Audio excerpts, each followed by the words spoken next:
మీరు అయోధ్యలో రామమందిర నిర్మాణంలో మీ దగ్గర కెమెరాలు పెట్టడము, మీరు కామెంట్ చెప్పడము, మిమ్మల్ని పిలవడము, మీరు పోవడము, మీరు ఆ రోజు టీవీలో దేశమంతా అన్ని టీవీలు మాట్లాడాయి. మీకు మీరు ఏ రకంగా ఫీల్ అనిపించింది మీకు? అది హనుమాన్ని ప్రార్థించే ఆయన మా కులదైవంగా చూసిన మాకు రామచంద్రుడు ఆ నామమే మాకు ఒక రకమైన గొప్ప స్ఫూర్తి మాకు. అలాంటి రాముడు మమ్మల్ని ఆహ్వానించినట్టుగా అనిపించిందండి. అది అక్కడ 500 సంవత్సరాలుగా ఎన్నో అక్కడ ఉన్నటువంటి ప్రాబ్లం అనేది అది సునాయాసంగా చేయటం అన్నది అది ఆయన వల్లనే అయ్యింది. నరేంద్ర మోడీ గారు తలుచుకోబట్టి అయ్యింది అనేది. అలాంటి దానికి మేము ఆహ్వానించబడటం అనేది అది మేము చేసుకున్న అదృష్టం, మా పుణ్యం. చాలామంది అందరము భయపడ్డాం ఏమైపోతుందో, దేశంలో గొడవలు అయితే మత కళాలు జరుగుతుందేమో. కానీ అదృశ్యం ఏంటంటే ముస్లింలు కూడా చాలామంది సానుకూలంగా. ఇక్కడ నేను ఒక విషయం చెప్పాలి. నేను రామ మందిరం నుంచి నా హోటల్ ఉంది అక్కడ. ఆ హోటల్కి వెళ్ళడానికి నేను కారు హైర్ చేసుకున్నాను మా ఫ్యామిలీ. అది ముస్లిం డ్రైవర్. సో ఈ రోజున ఇంత కాంట్రవర్షియల్ ఈ ప్లేస్లో ఈ రోజున టెంపుల్ కట్టడంపై మీరందరూ ఎక్కడో కొంత అసంతృప్తితో ఉండుంటారు కదంటే. కాదండి, ఈ రోజు నుంచి మా టెన్షన్ రిలీవ్ అయిపోయింది. మేము చాలా రక్షణతో ఉన్నాం అన్న ఫీలింగ్ ఉంది. ఎంత హిందూ కాన్వర్జేషన్ అండి. ఇక్కడ 144 సెక్షన్ ప్రివేల్ అవుతూ ఏ రోజున ఏం గొడవలు జరుగుతాయి, ఎక్కడి నుంచి ఏ ఘర్షణలు జరుగుతాయి, స్కూల్కి వెళ్ళి మా బిడ్డలు వస్తారా వెళ్తారా అనే టెన్షన్లో ఉండేవాళ్ళం మేమంతా. అండ్ అలాంటి ఘర్షణలో వాళ్ళు ముస్లిమ్సా లేకపోతే హిందూస్ అని ఏం చూడరు కదండి, ఎవరు అందరూ సఫరర్సే. అలాంటి పరిస్థితులు ఇప్పుడు నెలకొన్న సమయంలో ఎలాంటి గొడవలు లేకుండా ముందు ఒక నిర్ణయం తీసేసుకున్నారు. ఎస్, రామ మందిరం కట్టేశారు, అయిపోయింది.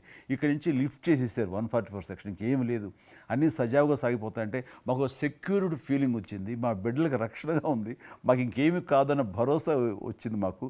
వీఆర్ సో హ్యాపీ అని ఒక ముస్లిం సోదరుడు అన్నారు. ఇప్పుడు అదే మీరు ప్రస్తావిస్తున్నారు. చాలామంది ముస్లిమ్స్ వెళ్తున్నారు చూడడానికి, దర్శనం చేసుకోవడానికి. ఒక అమ్మాయి అయితే బాంబే నుంచి నడుచుకుంటూ వచ్చింది, 22nd చేరుకుంది అక్కడ అమ్మాయి. ఓకే, నేను ఉన్నాను వెనకనే ధైర్యాన్ని ఇచ్చేటువంటి మన ప్రధాని గారు, ఈ భారత ప్రభుత్వం ఇవన్నీ కలిపి దోహదపడ్డాయి. అందుకని ఆయన ఒక మాట అన్నారు అయోధ్య టైంలో, మొన్నటిదాకా టెంట్లో రాముడిని చూసాం, ఇంకా రావుడికి ఆ పరిస్థితి లేదు, ఆయన ఒక పర్మనెంట్ స్ట్రక్చర్లో ఉంటాడు అని అన్నప్పుడు అందరూ మంచి రెస్పాన్స్ ఇచ్చారు, బాగా రెస్పాండ్ అయ్యారు. అట్లాగా ఈ రోజున ఆయన తీసుకున్న ప్రతి కార్యక్రమం కూడాను ఒక మత సామరస్యాన్ని సూచిస్తుంది. దానికి నేను ఒక విషయం కూడా చెప్తాను, మీరు చెప్పారు కదా, నేను ఎలక్షన్ ప్రచారానికి 2019లో కానీ అంత ముందుగానే వెళ్ళేవాడిని. డిఫరెంట్ రీజన్స్ మా పార్టీకి సంబంధించి కావచ్చు, ఇతరత్ర కావచ్చు. మేము వెళ్తున్నప్పుడు ముస్లిం సమాజాన్ని బస్తీలు కూడా వస్తాయి కొన్ని. మేము ఎంత మైకులు పెట్టుకొని డ్రమ్ కొట్టుకుంటూ పోయినా కూడా ఒక్కరు కూడా బయటకు వచ్చేవాళ్ళు కాదు. ఇప్పుడు పరిస్థితి త్రిపుల్ తలాక్ అని ఒకటి ఉండేది.